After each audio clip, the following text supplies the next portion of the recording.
I feel Well, like we should change the saying. You know how they say, hell has no fury like a woman scorned?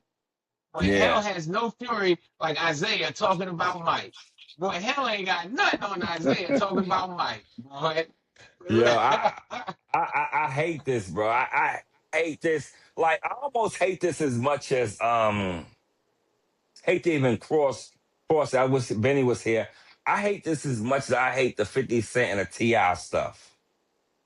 Like I got my dudes from out of state Right, hitting me me. too. Yeah, But I because tell it you what, good. I don't hate it as much as Isaiah hate Mike. Yo, that's funny right there. That's funny right there, man.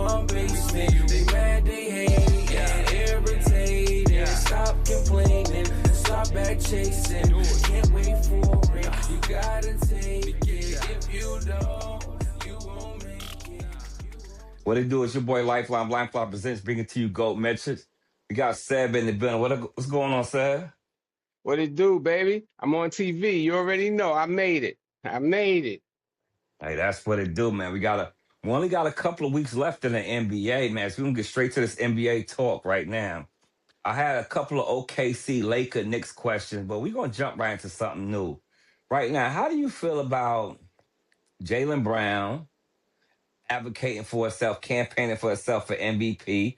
We know he took a rap with the Olympics and different things and always felt like he was always slighted.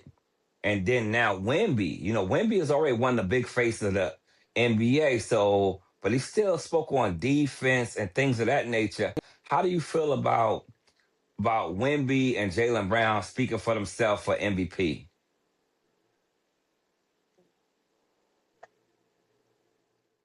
Well, look, man. Come on, look around you. We at the GOAT Metrics, baby. It's the GOAT Metrics where we tell you all day. Awards are given, titles are earned. Okay, so if they just gonna give the awards out to whoever they want, campaign for yourself. Pick me. You know what I'm saying? It's like when you're in class and you know the answer. It's like, oh, I know.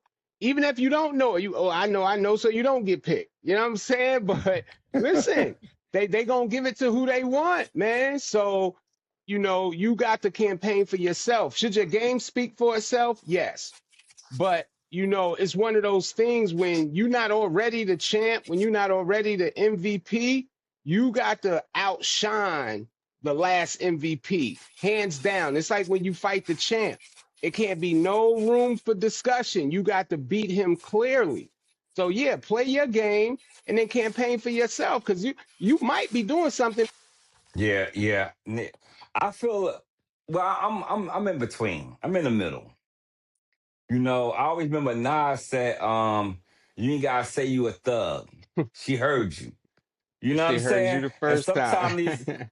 yeah, and sometimes guys right now, I mean, they playing good, so I feel like you're gonna be in contention anyway. But when you take shots at other people to put yourself ahead, that's when it's different. Now, if Wemby said, I'm the best defender in the NBA, hands down, he said that. I'm the best defender. He And is. this, that, and the other. But when people look at, what he's saying and what Jalen Brown is saying, hopefully it worked for these guys. I mean, right now, you're getting headlines. So maybe it's going to work for you. And I think y'all numbers say what it is, and y'all team records say what it is. So I think Hmm. y'all could be up there, you know. But Definitely. Wemby was just funny because he's the best defender in the league, hands down. And the Yeah. sad thing about it, and Wemby just have to understand this though.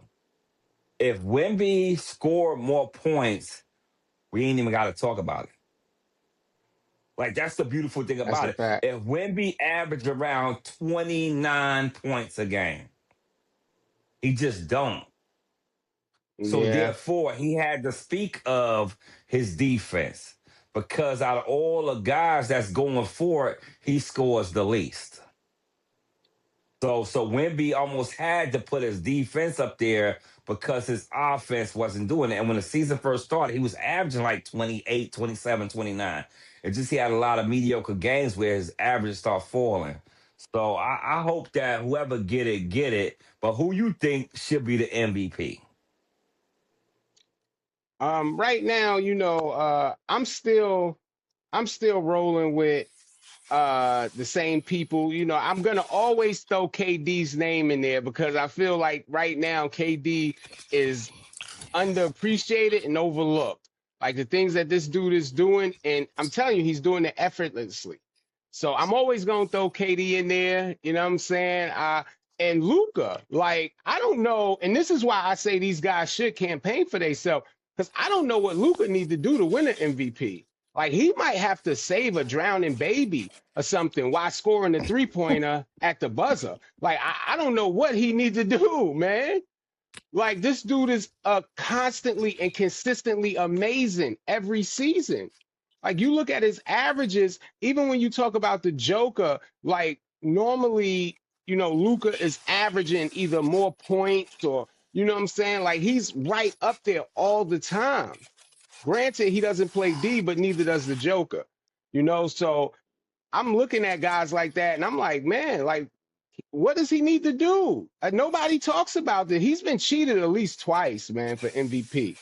So, and of course, Shake. I'm gonna put him in there too. Like those are my three guys for MVP. Yo, you loyal to KD, man, and I respect it. I respect it. I feel like if you go put KD there, you should put Brunson there. You know, like because I feel like Hmm, Brunson. Yeah, and one reason I don't feel like neither one. I'm just being devil's advocate right now. I'm being devil's advocate. I give it to Shea. I think it's a four-man race right now while Kate Cunningham is hurt. I think it's Shea, and I'm uh-huh. taking Jokic out of it. No matter what Jokic got a triple double, I feel like his team is too low in the standings for him to get MVP consideration. So, Okay. so I think because you look in the West, the top three teams should have an MVP off of their team, since they say the West is the hardest conference. And then you give a couple to the East, and it'll been K and Jalen Brown, because Jalen Brown, the Boston Celtics, been playing it. But I would give it to Shea, They Wemby, have. and Luca. Luca, like people not saying what he's doing, but all his points is needed. That's the thing about Fact. Luca. All That's a his fact. points and assists is needed. And one That's thing a he do fact. got the most. He do have the most help, but he don't have the deepest roster because their top three players could go against any top three players in the league. Like for LeBron to be your third option, like what does that say? Like who's a better third option on somebody's team better than LeBron? So right now, by me saying that, I'm about to spin it real quick. I'm about to go to question number Okay. three and bump it up to question number one. Is the NBA community have low expectations for the Lakers for LeBron legacy, or do they really just think that the Lakers can't really compete? How do you feel about that? I think that they're giving the Lakers an unneeded pass. Patience. Hell, we was mad at Luca when he couldn't take his team deep in the West, and it was just him. It was just Yeah. him. So, like, I'm not with giving them a pass, and they only doing it because again, it's LeBron's legacy. You know. Yeah, and I feel you because I feel the same way because looking at their roster from top to bottom, right? They have three ball handlers, like, and three ball handlers Mm-hmm. that score over 20. Like you got three playmakers. Austin Facts. Reeves. Well, first of all, you got Luca number one, LeBron number two ball handler, and Austin Reeves. They all get you 20. You got the Aiton. Like, yeah, he's not the player we thought he was gonna be for a number one pick, but he's a real solid big man. You got Hayes. You got Hachimura. Mm-hmm. You got a lot of guys. I just think right now their rosters to me is not they're not playing all the pieces. because right now we're trying to keep all the averages. So sometimes when you I have agree. guys, stars, you let them get their numbers so everybody suffer.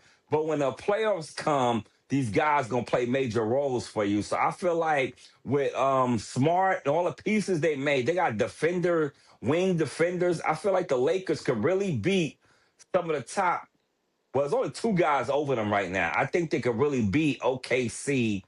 And I know nobody say they play defense, but I think when you get into a series, we'll see what they do. I think this is the Lakers' better chance to do what they need to do. You got anything you want to say on the Yeah, Lakers anymore? I agree. All right. Now let me go No, no, I didn't want to talk about him the first time. to. All right. Now we're gonna go to the Knicks, man. I'm mad B not here tonight, man. Benny Blanco, he took the night off, man. I hope all is well with him. But the Knicks, I went to the Knicks game last night, Hmm. man. I went to the Knicks game. I spent a little penny on the tickets, man. And the baby, for instance, the baby was there. He was like 11 rows ahead of me on the floor, whatever he was doing, but he was whipping a New York Knicks jersey with a belt. I mean, he's I seen him on a podcast, Tony Yayo and Uncle Murder podcast. I really enjoy the baby conversation. I enjoy his music, but last night I wasn't fucking with him. You know what I mean? I wasn't fucking with him last night, but because he wanted too much attention, I wasn't feeling because Charlotte put the beat down on us, man. And this is what I want to ask you. I don't know if you've seen the game or if you looked at. I'm gonna tell you something that I noticed being there. The Knicks didn't even come to compete. I seen like Charlotte, like Charlotte was like the fresh team. You know how you won 3 games in a row, and then the squad come in the building, in the Hmm. gym or whatever, or the park, and they just run you out of there. They just outplay you. They out hustle you. That's all I seen all night. And I was looking at the Knicks guys. It's almost like they not even a team. Like they don't even cheer each other on or motivate each other. So it was real different. But how do you feel about the Hornets beating the Knicks? And you got on the Hornets too. You got on them too. So how you feel about that win by the Hornets or the loss by the Knicks? How do you look at it? Well, let me say this. You said, you know how it feels to win 3 games straight and be on a high horse. No, I don't, because I'm a Knicks fan.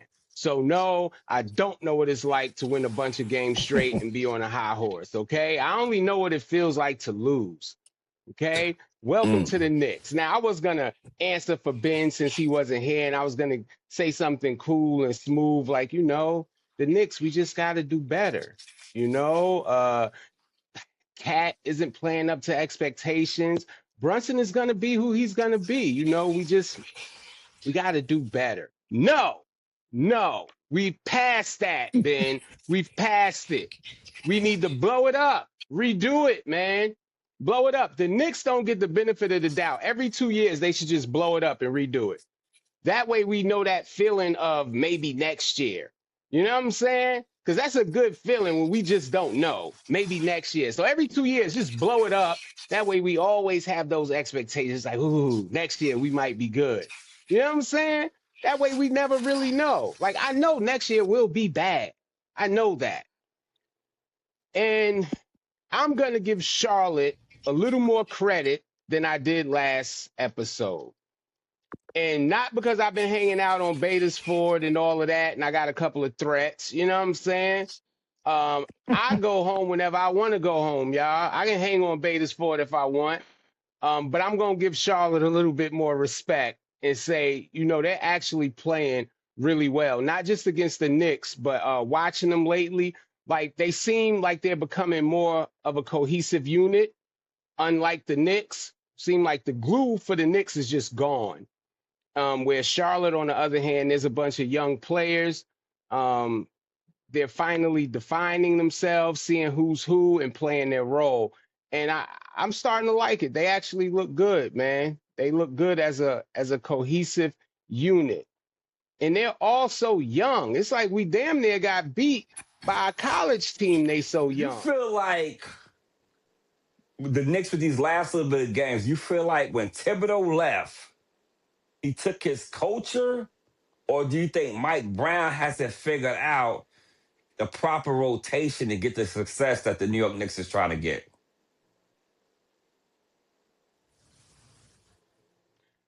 And again, I don't know if Mike Brown can figure out who's wearing what jersey numbers, let alone the proper rotation.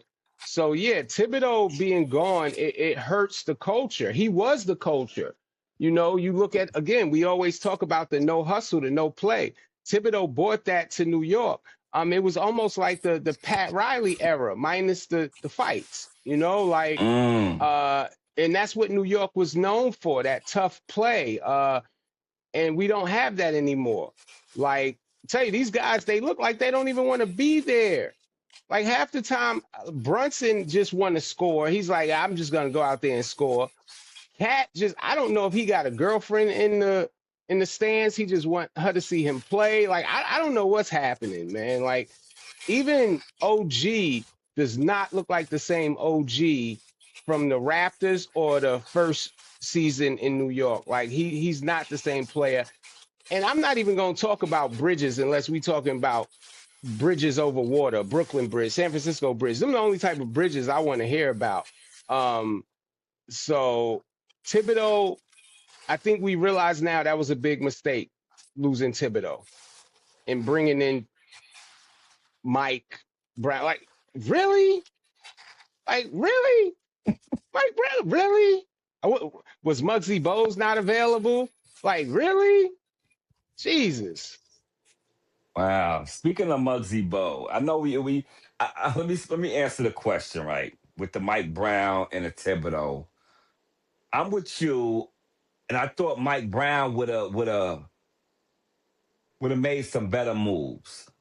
Like I don't really know who his assistant coaches are, but I feel like right now the team need to be gelling. Now, don't get me wrong. The Charlotte Hornets is a good team. Charlotte Hornets, they record don't show it. But when they players play, Hmm. and once they got start right now, Charlotte Hornet has an identity. And I watched our team yesterday. I watched how Charlotte Hornet passed the ball, passed the ball, passed the ball. They kept finding the open shot. And then they got enough skills to drive. You know, when you watch an NBA game, especially in person, the court ain't as big as it looks on TV because the players is bigger and you're looking for a wide screen. When I see how the Hmm. Hornets moved the ball and got the shots that they needed, I felt like the New York Knicks offense struggled in almost every set to Hmm. get a basket. It was nothing easy. It was Jalen Brunson with the fadeaway. That's how, pass it to a guy, but it don't seem like it was a fluid offense. It seemed like you pass it to the guy in the corner because the other guy kind of forced you to. It wasn't like you did what you wanted to do. You did what the defense allowed you to do. And right now, I'm not liking that.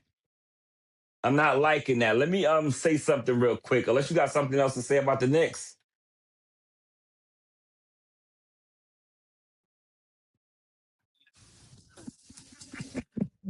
Okay, let me ask you something real quick, man. This is I don't know how much you watch in college right now, but I used to be a Duke fan back in the days with Robert Horry and Grant Hill, all these guys, Christian Leitner, Robert Bricky, all these guys, right? But then after Grant Hill Hmm. left, I realized that I just liked them because they was showed so much on TV. And it's just like how I was in Detroit Pistons. Like I was Detroit Pistons fan because I loved Isaiah Thomas. He was my favorite player. Isaiah Thomas, I read his book, his autobiography. Like he was the first book I read was like Isaiah Thomas. So I fell in love with him as a player. So then I resorted back to St. John's as my team. So this year, I'm rooting for St. John's. Now I don't really watch college basketball as much, but I'm happy to see tonight that St. John's is going to play Duke. Are you watching any of the NCAA tournament? And what is your team if you have one? Um, I haven't kept up with it as much as I should. Um, and again, being a New York fan, you have to take what you can get. So if the New York college team is playing well, then that's who we go with. Hell, I'll go with the Rangers right now if they picked up a basketball. But growing up, my team was always Wake Forest. I was always a Wake Forest fan. Um, I don't know why. I don't know why. I was always a Wake Forest fan. I just Wake Forest and Georgetown. I loved what Georgetown did, with the centers, with their big men. Back in the day, it's Hmm. like they produced the best big men to me. Um, so but I'm a huge Syracuse fan. Um, Yeah. that's why I was a big John Wallace fan coming up. But Syracuse has always been my team. Um, again, I've just loved New York, man. I live and breathe it. I love it. Doesn't matter if we win or lose, man. I'm New York, baby. We in the handball tournament. I'm there. You know. Yeah, and that's how I feel. Like I've been rocking with St. John's for at least about 15, 20 years, but they usually don't be too good. So it's like I didn't say we was related until they was at their wedding day. You know what I mean? I had to wait for something big to happen for me to be like, that's my Right. sister, boy. I knew she was going to do it, you know? So right now, I'm very proud of them, Right. man. Rick Pitino doing his thing, and he's back in New York. And then I went to Jamaica High School. So therefore, I think his name is Jason Buchanan. Could be wrong. I think his name is Jason Buchanan. He played Okay. for them. He was a point guard for them back in the days, and he used to walk his sister to school. Now I don't know if his sister went to Jamaica High School or she went to Edison. I just found out that Stephen A. went to Edison when he was talking Mm, recently. So our okay. schools was right across the street from one another. That was our one of our rivals. But anyway, I hope this game. I want St. John's to beat Duke, not just because it's Duke, just because I want St. John's to go to the Final Four. That'd be great for the city. And we back, so yeah. But with St. John's and everything. But we're gonna go. This is gonna be the last question. Man. I don't know what's going on, man, with this episode. Maybe we weren't supposed to do it today, but I Right. sent you a Right. little clip of Isaiah Thomas, right? And I said it earlier in the show, like Isaiah was my first favorite player. Like I started liking Isaiah Thomas. Maybe it was in '86 when Boston beat the Detroit Pistons to play the Lakers or something like that. I'm not familiar with what show was that, but I was actually at your father's house. I was at your father's house in Brooklyn, and he made me really start loving basketball because it was the playoff time, so it was like beginning of the summer or whatever, you know. And he was watching the playoffs, and I watched it with him. And Isaiah Thomas was such a small figure, but he played so big. He played so big, and he was just relentless. With all that saying, I hate to say this because I sent y'all the feed of Isaiah Thomas saying that if Durant would have played for the Chicago Bulls in the '90s, they would have won 6 championships. You know, felt like it was so disrespectful. But I'm gonna ask you your opinion before I chime in. How do you feel about Isaiah making that kind of comment and giving some dialogue about why he thought they would have still won? How do you feel about Isaiah Thomas' comment?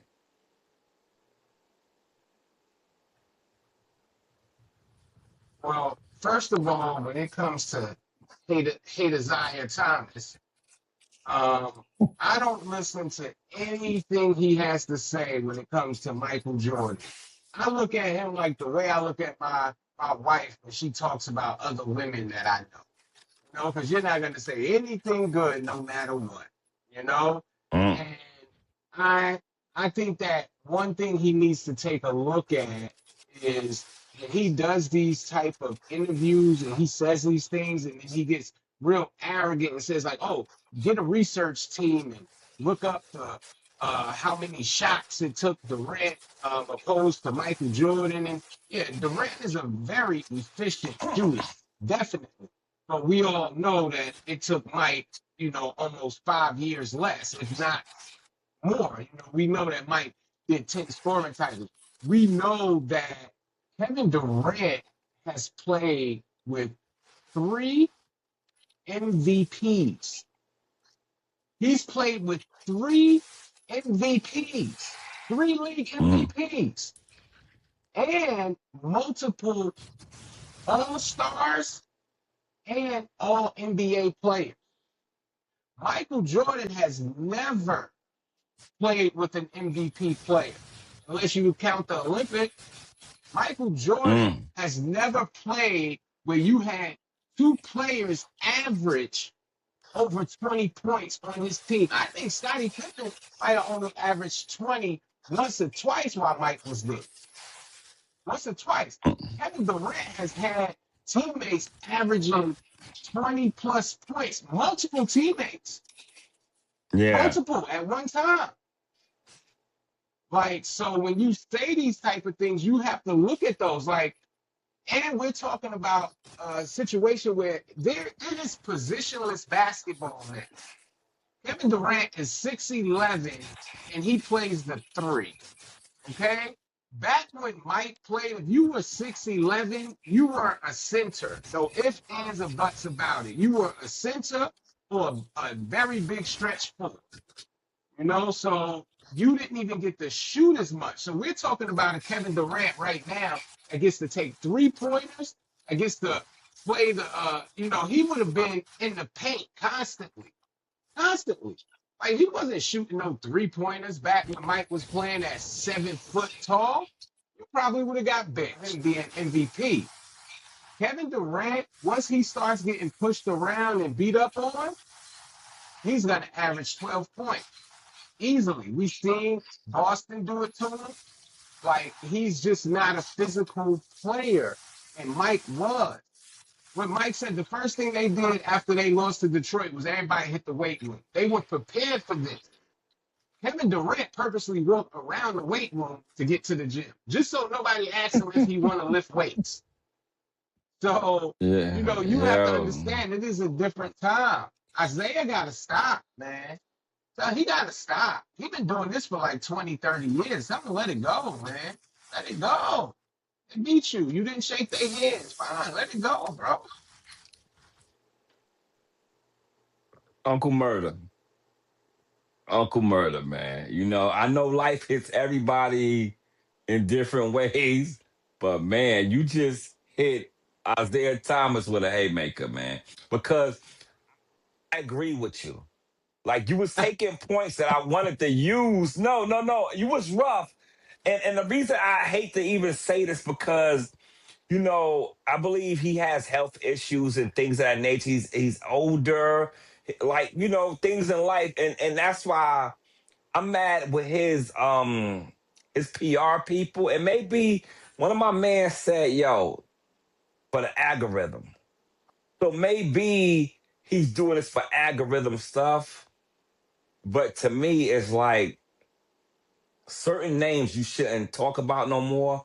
But I think since the last dance, he's been real petty. Mm-hmm. You like more than any. Like, of course, it was like Kareem was the GOAT or this person the GOAT. Like, he would dance over Mike. It's like Mike can't get nothing, and it's like we was the last team to beat Mike in Mm-hmm. the playoffs for this time when they was full strength. It's like you want all the credit, but my thing is this: he has to be the GOAT because you always compare people to him.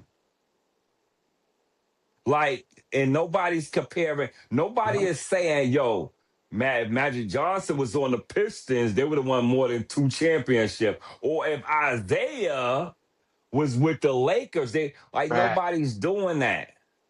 So obviously, by you talking about Mike, because I'm trying to think, Right. is it clickbait or click hate?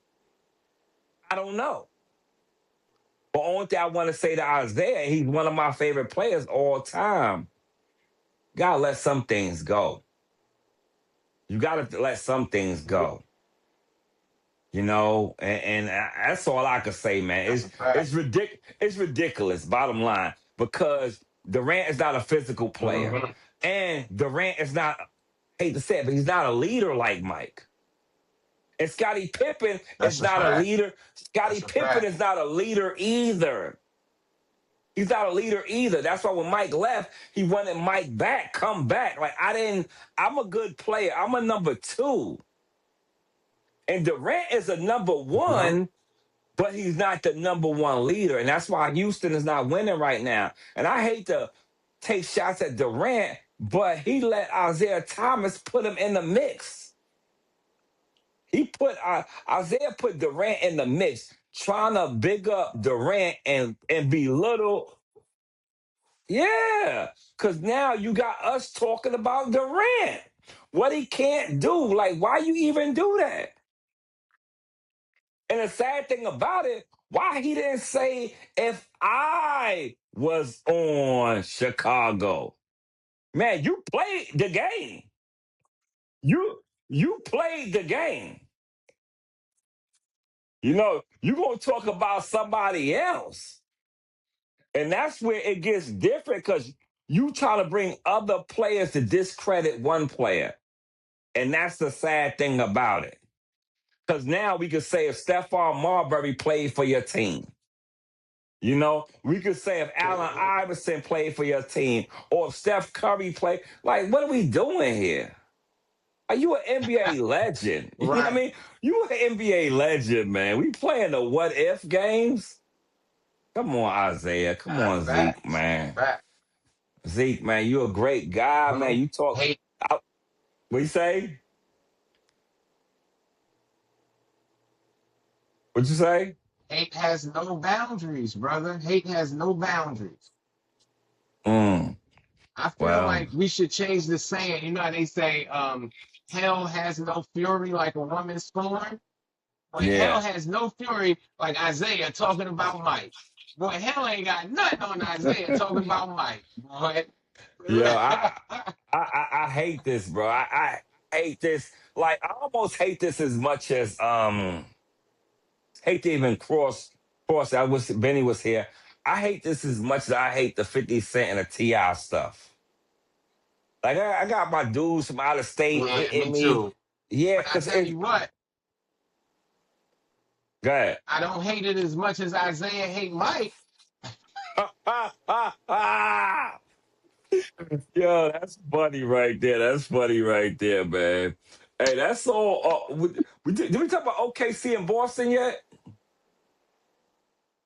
Um, no. Okay, man, that was on the list, right? OKC just lost 12. They just won 12 games in a row.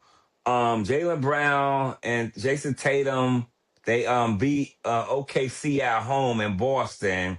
They just knocked these guys off. Do you feel like that was a testament to OKC slowing down?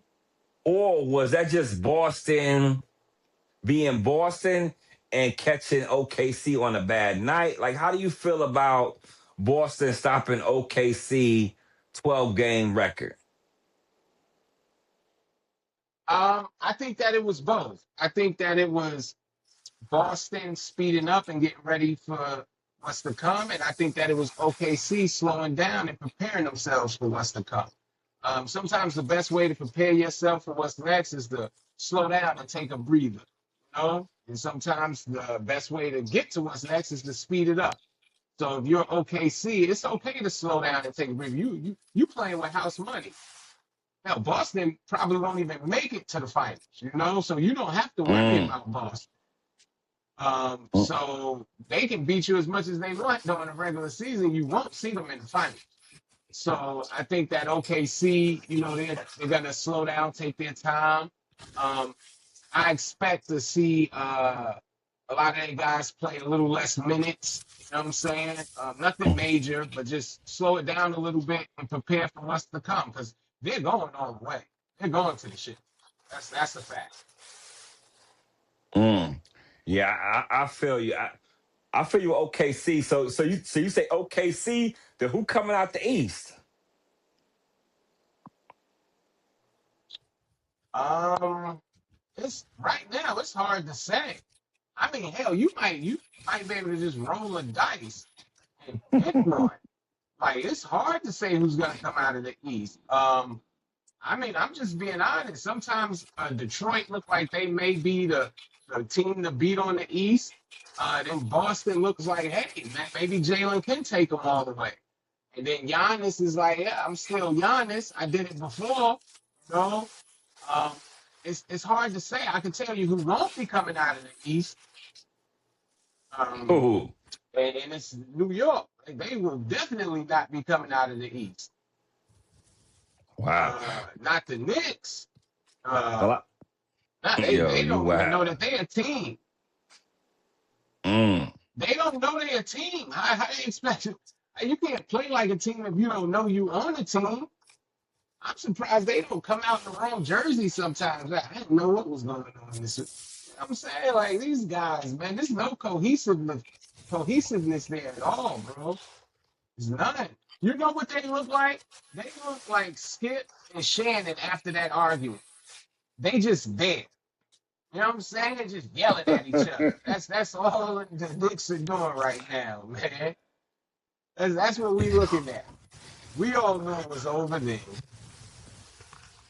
Yo, let me answer the OKC Boston question because you on fire, son. I don't know if you know.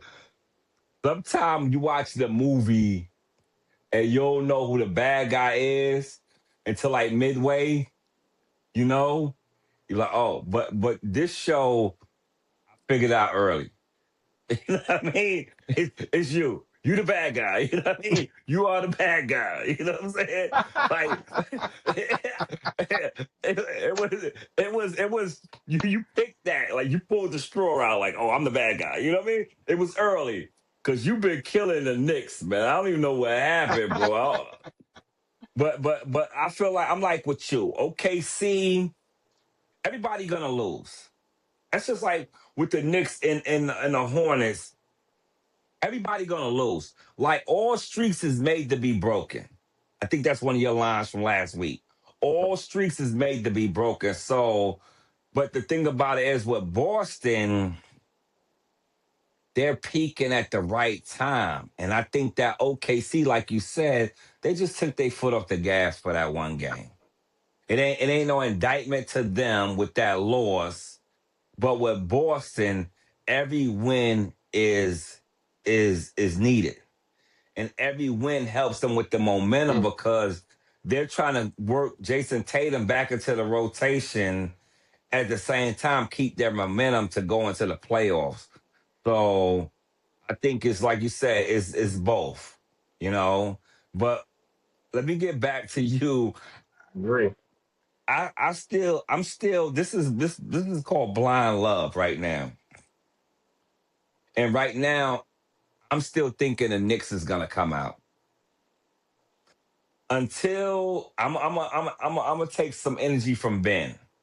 Until somebody beat the Knicks, other than Indiana, because Indiana beat us the last 2 years, if I'm not mistaken. I believe Indiana beat us the last Mm-hmm. 2 years. So therefore, I'm gonna say until another team beat us, I gotta believe we could beat everybody. And I gotta believe in a 7 game series, if Mike Brown can't get us there, I got faith in a team that they'll come together because they do know how to win. And now let me redirect this back to Charlotte.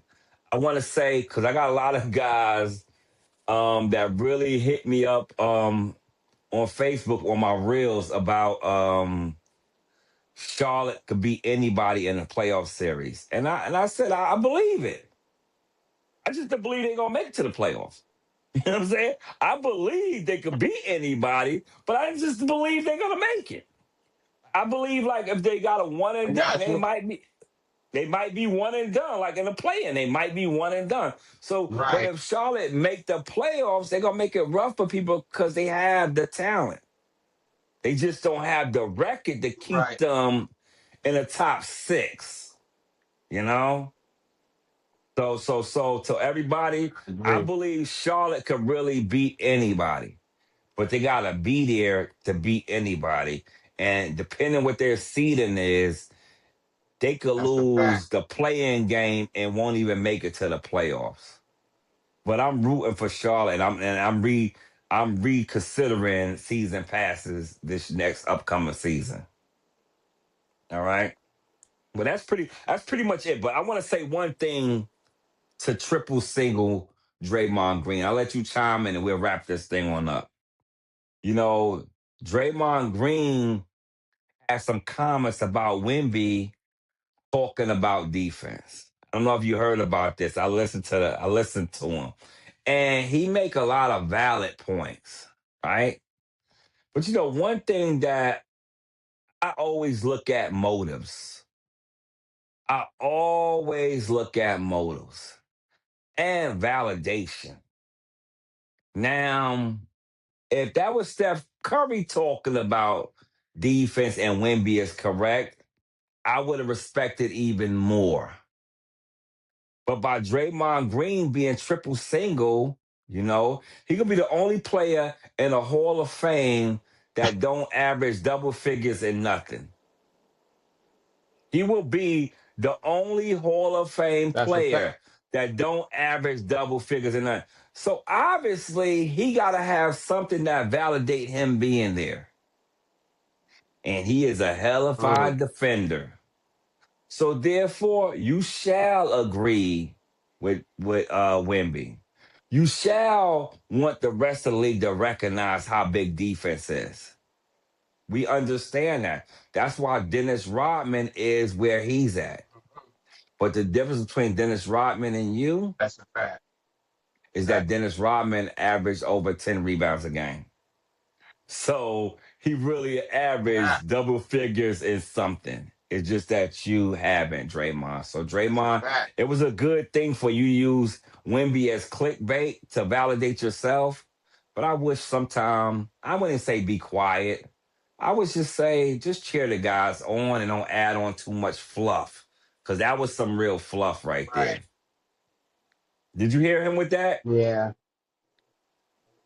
You heard him with that? Draymond is yeah, and Draymond, not for nothing, Draymond was in the right system at the right time. Draymond is useless without the Splash Brothers. Like Clay left, he's not even the same anymore. Draymond, like we get it. You were an integral part in winning those titles. I will never take that away from Draymond. But something else I won't take away is you were an integral part in losing them as well. So keep that in mind too. But yeah, like for me, with him saying he was like one of the greatest defenders, even when he said that if he would have won that MVP that year, instead of shit, I can't, I'm having a brain fart. But if he would have won it that first year they won the title, he was like, "Oh, I would definitely go down in history as one of the greatest defenders." It's like, yeah, no, no, you probably wouldn't have. You wouldn't have. But you will go down in history. Like you You said, he'll be the only player to never average double digits in anything. He's gonna be a Hall of Fame. see He's the gonna one be a thing. Hall of Fame. So See, I I I, mean, I I guess want that's to something. That's something. I want to learn how to do the analytics as far as defense because like I don't really consider him one of the greatest defenders. And maybe I'm just a stat guy, I'm a numbers guy. So blocks and At all. steals blocks and steals mean something to me. And keeping somebody scoring average down means something to me too. And I feel like guys still get their numbers. I don't feel like Right. because he don't stay Fact. on one guy. He just disrupts the game because he's a pest, you know? That's what he's a defensive pest. That's what he is. That might be need to be a new category, like defensive pest. Like Mm. that's exactly what he is. And there's a few guys like that in the league that you would take them because they do that. They defensively pasteurize the better guys and throw them off their game. That's what Draymond does. I won't take that Okay. away from him. Okay, that's what's up. That's what's up, man. Well, we ain't gonna hold you, bro, man. I appreciate you coming on, man. This was a good episode, man. The Isaiah Thomas and the MVP things was very important. I hope Zeke get everything together with the mic or whatever. It's just I'm just that's a sad thing. And you said with Ti and 50 Cent, I hope they get over that. I hope they get over that, man. But nephew, man, Man, GOAT match, like we always say, titles is earned. No, yeah, titles is earned and awards is given. GOAT matches, man. Peace. You can save it without a doubt. You won't claim it. You is a slouch. Live in your mom basement. They mad, they hate, and irritated. Stop complaining. Stop back chasing. Can't wait for it. You gotta take it if you don't.